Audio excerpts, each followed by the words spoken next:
तो हेलो दोस्तों, स्वागत है आप सबका हमारे एक नई वीडियो में। इस वीडियो में मैं अविनाश राय लाया हूँ आप सबके लिए एक और नई स्टोरी। दोस्तों, ये वीडियो हमें काफ़ी कुछ नया सिखाने वाली है, या फिर जापान में इसे योकाई कहते हैं। इस नाम का मतलब है पानी में रहने वाला बच्चा, या यूं कहें रिवर चाइल्ड। इसका ये नाम क्यों पड़ा, ये आपको समझाने की ज़रूरत नहीं है, क्योंकि इस वीडियो में हम जो कहानी कवर करेंगे उससे आपको पता ही चल जाएगा कि इसका ये नाम क्यों पड़ा है। दिखने में तो ये बहुत ही छोटा और अजीब, या यूँ कहें फनी सा होता है। ये एकदम हरे रंग का बंदर जैसे मुंह वाला, बंदर या मेढक जैसे मुंह वाला, दोनों का मिक्स करके जब बनाए हम तो कुछ वैसा मुंह इसका बनता है। और ये काफ़ी पतला होता है।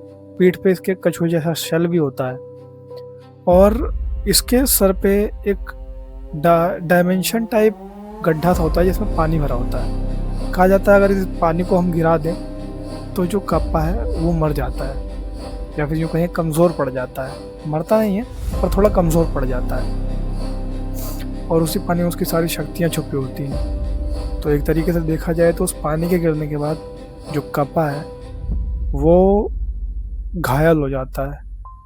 और घायल चाहे इंसान हो, चाहे जानवर हो, या एंटिटी, जब घायल होते हैं तो बहुत बुरा असर दिखाते हैं। जापान में लोग बताते हैं, या फिर यूँ कहें जापान के लोग बताते हैं कि ये जो है ये बच्चों को टारगेट करता है, छोटे बच्चों को, जानवरों को। और ये रेसलिंग का बहुत ही ज़्यादा शौकीन होता है। ये बच्चों को पानी में खींचता है और उसके बाद उन्हें वहीं मार देता है। और ये उनका एक मिथिकल ऑर्गन, जिसे हम श्रीको दामा कहते हैं, उसे निकाल लेता है। लेकिन एक ट्विस्ट है, कापा जितना खतरनाक आपको सुनने में लगता है ना, वो उतना ही ज़्यादा पोलाइट है। क्योंकि जापान में ऐसा बताया जाता है कि एक टाइम था हर जगह पानी ही था, और तब कापास ने लोगों को, या यूँ कहें जापान के लोगों को, खेती करना तक सिखाया था। जापान की मिथिकल स्टोरीज में, माइथोलॉजिकल स्टोरीज में यह साफ साफ लिखा है कि कापास जो हैं उन्होंने इंसानों को काफ़ी कुछ दिया, और वो इतने पोलाइट होते हैं कि अगर आप उनसे झुककर सलाम भी करेंगे ना, जिसे जापान में बो कहते हैं, तो वो भी आपसे झुककर सलाम करेगा, बिना ये सोचे कि उसके सर का पानी भी गिर सकता है ऐसा करने से। पहले कापास काफ़ी ज़्यादा बड़े होते थे हाइट में, मतलब हम इंसानों जिससे ही होते थे। लेकिन नदियों के बढ़ते प्रदूषण के कारण और कम होती नदियों की संख्याओं के कारण ये तालाब में ही सीमित रह गए। जिस जापान की स्टोरीज में ऐसा कहा जाता है कि जिस गांव के तालाब में कापा रहता था, उस गांव में हमेशा बरकत रहती थी। हर चीज़ टाइम से होती थी, ना ज़्यादा बारिश, ना फसल का नुकसान, हर चीज़ एकदम परफेक्ट होती थी। और कापा का एक जो साइन है वो है डेविल आई, जिसे आजकल लोग एस्थेटिक बनने के चक्कर में पहनते हैं, उसे भी देखा होगा। एक्चुअल में वो कापा का ही सिंबल है। कापा इस चीज़ का भी सिंबल है कि बच्चों को पानी से दूर रहना चाहिए, नेचर को हमेशा सुरक्षित रखना चाहिए, और हमेशा नेचर के साथ डिसिप्लिन में रहना चाहिए, ताकि आगे चल के लोग वो न करने लग जाएं जिससे इस प्रकृति का नुकसान होने लगे। लेकिन इंसान नहीं मानता, वो हमेशा गलतियां करता है, और गलतियां करने पे हर किसी को भुगतना होता है। और जापान में बताया जाता है कि जब कापा धीरे धीरे दिखना बंद हो गए, तब उन्हें एक चीज़ महसूस हुई कि वो धीरे धीरे नॉर्थ की तरफ मूव कर रहे हैं। और कई डायरेक्शंस थे जो प्रॉपरली तो नहीं, पर हिंट दिए गए।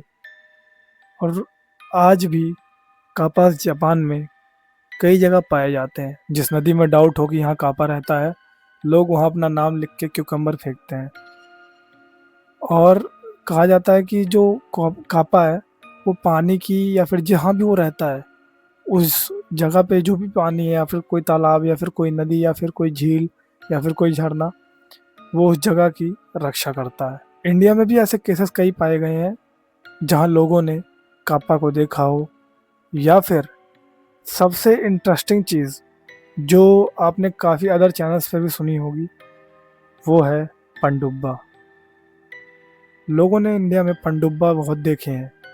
काप्पा हो सकता है 10 लोगों में से किसी एक ने देखा हो, लेकिन पनडुब्बा बचे हुए 9 लोगों में से 8 ने तो देखा ही होगा या उसकी कोई कहानी तो सुनी ही होगी। पनडुब्बा जो कि पानी के आसपास लोगों को बुलाता है और उसके बाद उन्हें भ्रमित करता है और पानी के अंदर ले जाकर उन्हें मार डालता है। कुछ ऐसा ही कॉन्सेप्ट है कापास का भी, लेकिन बताया जाता है कि जापान में वो इतने वायलेंट नहीं होते थे। इंडिया में इसकी स्टोरी कुछ और है। तो इन सब बातों को इग्नोर करते हुए कि क्या कापा इंडियाज में आ चुके हैं या नहीं आए हैं, हम पहले स्टोरी को ख़त्म करते हैं। तो ये स्टोरी हमें नरेश ने भेजी है, जो कि यूपी में रहने वाले हैं, और उन्होंने बताया कि उनका एक खेत है जो काफ़ी मतलब बड़ा है और नदी के ज़्यादा दूर नहीं है, थोड़ा सा पास में ही है। तो उन लोगों ने उसमें एक ऐसा सिस्टम कर रखा है, उस खेत के बीचों बीच एक तालाब सा खोद रखा है, और वो ज़मीन काफ़ी बड़ी है, एकड़्स में फैली हुई है, तो वो तालाब भी ऑब्वियसली बात ही काफ़ी बड़ा है। और वहाँ तो कुछ इतने खास आइटम्स की खेती नहीं होती, लेकिन जितनी सब्जियाँ उगाई जाती हैं वो उनके उसी खेत में उगाई जाती थी। हर तरीके की सब्जी उनको आपको लगभग उनके खेत में देखने को मिल जाती। लेकिन नरेश ने बताया कि भाई शुरुआत से सब कुछ ऐसा नहीं था। जब शुरुआत में हमारे पास ये आइडिया आया कि हम तालाब खुदवाएंगे, तो ये आइडिया मेरे दादाजी के पास आया था। उन्होंने सबसे पहले तालाब खुदवाया, उसके बाद कुछ टाइम तो उनको उसके मेंटेनेंस पर लग गया, लेकिन एक टाइम के बाद उन्होंने उस तालाब का मेंटेनेंस करवाना ही बंद कर दिया। और जब दादाजी से पापा ने पूछा कि आपने ऐसा क्यों कर दिया, तब दादाजी ने बताया कि अब ये सब करने की ज़रूरत नहीं है, अब सब कुछ ठीक रहेगा, अब बहुत हो गया, जितना हमने कर दिया, अब सब कुछ ठीक है। अब ये सुन के जो नरेश के पापा थे वो काफ़ी ज़्यादा कंफ्यूज तो हुए, लेकिन उनको लगा कि होगी कोई बात, हो सकता है तालाब का टाइम पूरा हो गया हो कि हाँ इतनी बार करवाना होता है, अब आगे सब अपने आप होता रहेगा, तो ठीक है। लेकिन नरेश के पापा ने बताया कि जब उन्होंने देखा कि अब उनके पिताजी यानी नरेश के दादाजी नहीं रहे, तब उन्होंने वहाँ पे जो चीज़ें बोई जा रही थी या उगाई जा रही थी उनमें थोड़ा सा बदलाव किया और सब्जियाँ थोड़ी और बढ़ाई, अनाज को थोड़ा सा और कम किया, और तब जाकर उन्हें मुनाफा थोड़ा ज़्यादा देखने को मिलने लगा। इस चीज़ से नरेश के पापा भी खुश थे, और कहीं ना कहीं नरेश भी उस टाइम पर छोटे थे, लगभग यही कोई 8 से 10 साल के, तो वो उन्हें इन सब चीज़ों से कोई मतलब था ही नहीं। अब उनके पापा सब कुछ नॉर्मली कर रहे थे, धीरे धीरे टाइम बीतता गया, लेकिन इंसान का लालच टाइम के साथ साथ ख़त्म होने की जगह बढ़ता चला जाता है, और यही नरेश के पापा की सबसे बड़ी गलती थी, जो कि आगे चल के नरेश और उनके परिवार को भुगतनी पड़ी।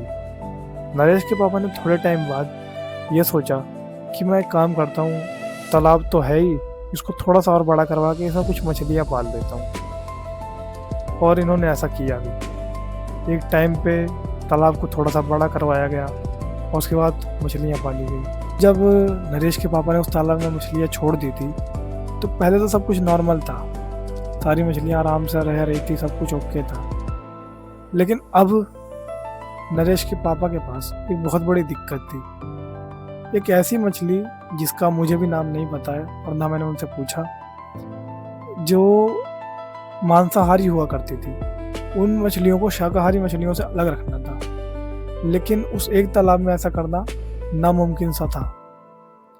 लेकिन फिर भी काफ़ी टाइम सोचने के बाद जो नरेश के पापा थे उन्होंने ये दिमाग लगाया कि हम थोड़ी सी मिट्टी तालाब के बीच में डाल के एक दीवार बनाने की कोशिश करते हैं, ईंट से या कैसे भी, और उसके बाद हम दोनों तरफ की मछलियों को अलग रख पाएंगे।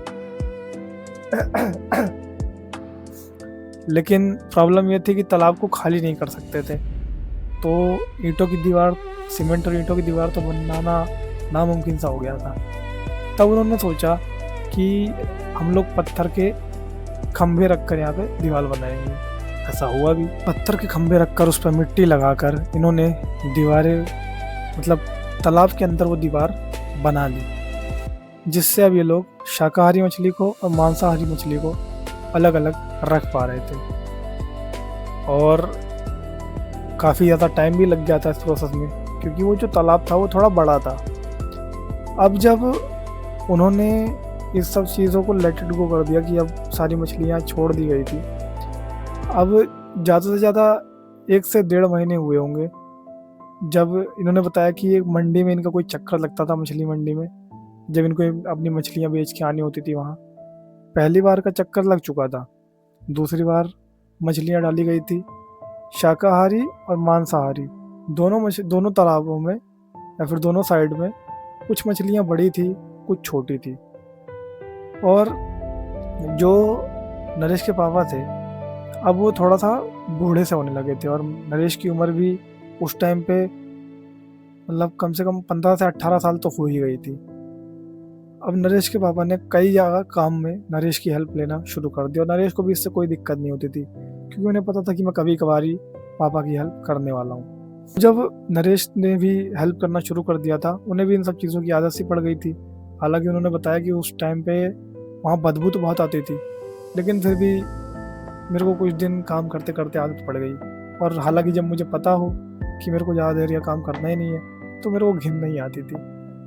वो बस शुरुआत में 1-8 महीने थोड़ा सा चला, उसके बाद सब कुछ ठीक हो गया। अब नरेश ने बताया कि भाई एक बार की बात है, मैं बस ये देखने गया कि रात में हमारे तालाब से कोई मछली वगैरह तो नहीं छुड़ा रहा थी। पापा ने मुझे बोला था कि एक बार राउंड मार के आ जियो, ऐसे ही दूर से टॉर्च वॉर्च मार दियो।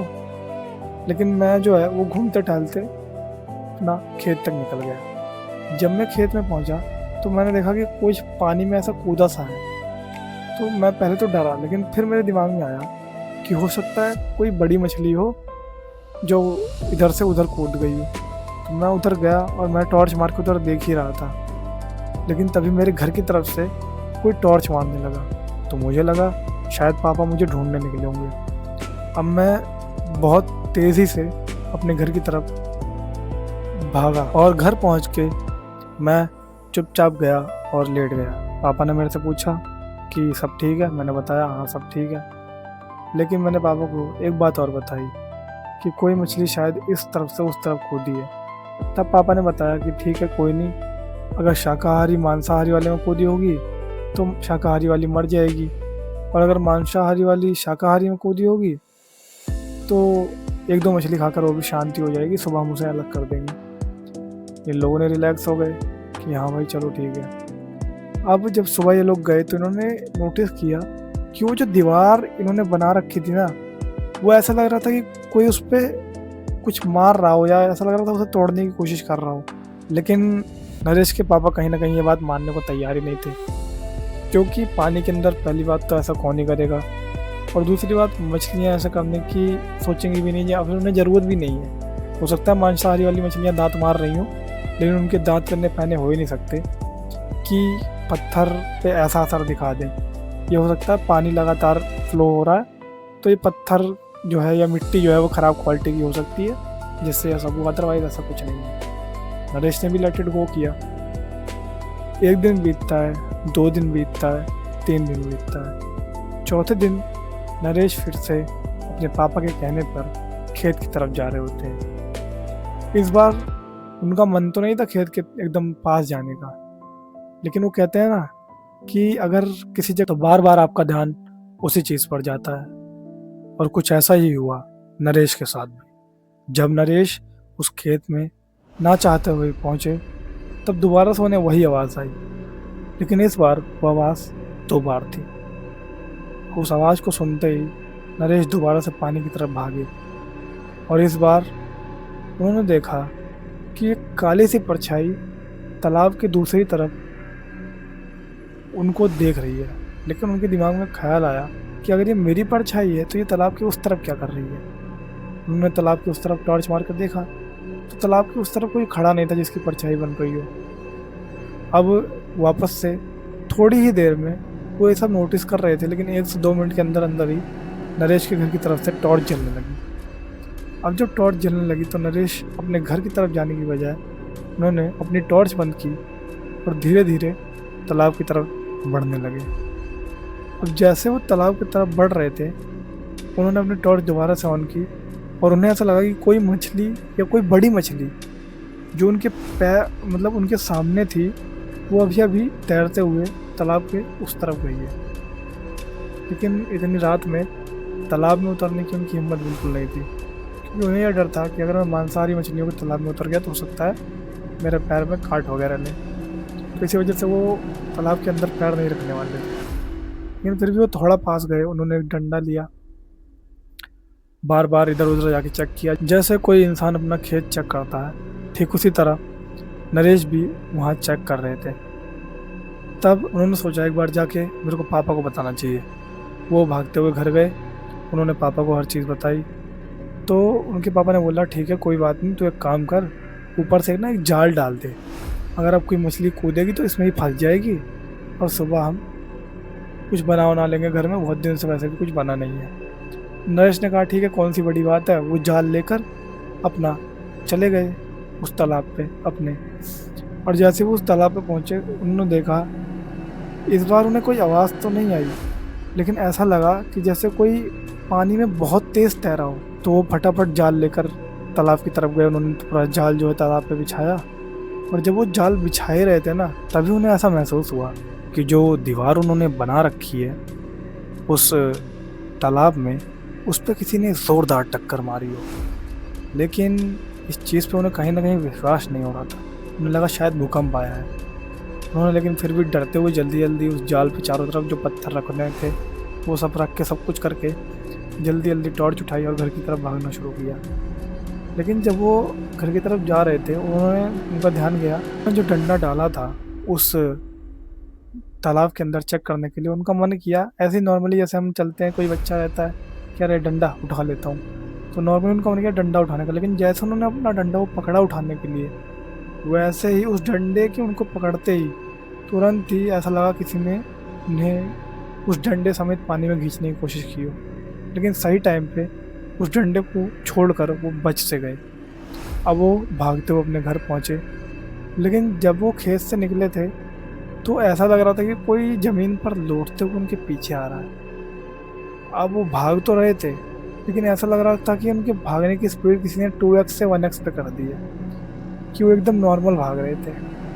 और जो इंसान या फिर जो भी था वो जो ज़मीन पर रेंग कर उनका पीछा कर रहा था वो एकदम इतना पीछे था कि वो बस चाह रहा था कि ये भागे, वो पकड़ना नहीं चाह रहा था, वो बस इन्हें भगाना चाह रहा था। अब जैसे ही ये घर पहुंचने वाले थे तब इन्होंने देखा कि वो जो क्रिएचर या फिर जो भी चीज़ इनके पीछे भाग रही थी उसने अपनी स्पीड तेज़ की है। अब ये देखकर इन्होंने हनुमान चालीसा पढ़नी शुरू की और कहीं ना कहीं इनकी स्पीड भी तेज़ हुई। ये जल्दी जल्दी अपने घर में पहुँचे। इन्होंने अपने कपड़े उतारे और ये कपड़े उतार के आंगन में ही टांग कर जल्दी जल्दी पानी अपने सर पर डाला, नहाने की कोशिश की। इन्हें लगा शायद कोई गंदगी इनके साथ चिपक गई है। उन्होंने जल्दी जल्दी पानी डाला अपने दोनों तरफ, जो हम कहते हैं कि थूक लेना, कि एक दोनों साइड दोनों डायरेक्शंस में या चारों डायरेक्शंस में थूक लेना चाहिए। वो सब करके नहा वहाँ के ये अंदर गए। इनके घर वालों ने इन्हें देखा और हैरान हो गए। इनसे तुरंत पूछा इनके पापा ने कि गिर गया था क्या पानी में। तब इन्होंने बताया सब कुछ अपने पापा को। और उसके बाद जब पंडित जी को बताया गया कि ऐसी ऐसी बात है, तब उन पंडित जी ने कहा था कि तुमने गलती कर दी उस तालाब में मछली डालकर।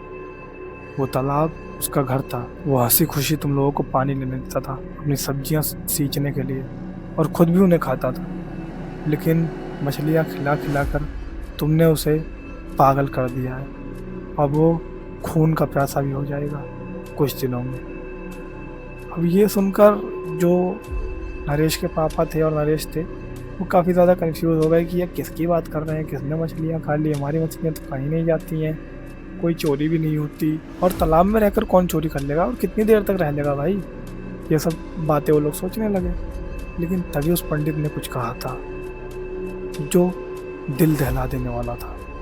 उस पंडित ने कहा वो जल पिशाच है, यानी कि एक पनडुब्बा जो लोगों को पानी के पास बुलाकर उन्हें मार देता है और एक जल पिशाच तभी बनता है जब कहीं पानी में डूबकर किसी इंसान की मौत हुई हो, या किसी ऐसी जगह जहाँ उसको दफनाया गया हो और बाद में वहाँ बहुत सारा पानी जमा होने लगे, या जहाँ वो मरा हो वहाँ पानी जमा होने लगे।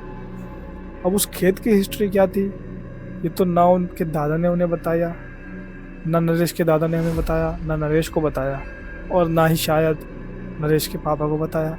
क्योंकि अगर बताया होता तो शायद अब तक नरेश के पापा भी नरेश को ये चीज़ बता चुके होते।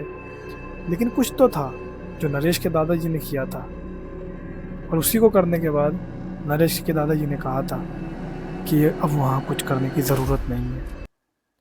तो दोस्तों, ये था आज का एक छोटा सा इंसिडेंट। अब मैं अविनाश राय मिलूंगा आप सबसे एक अगले इंसिडेंट में। तब तक के लिए याद रहे, डरना मत।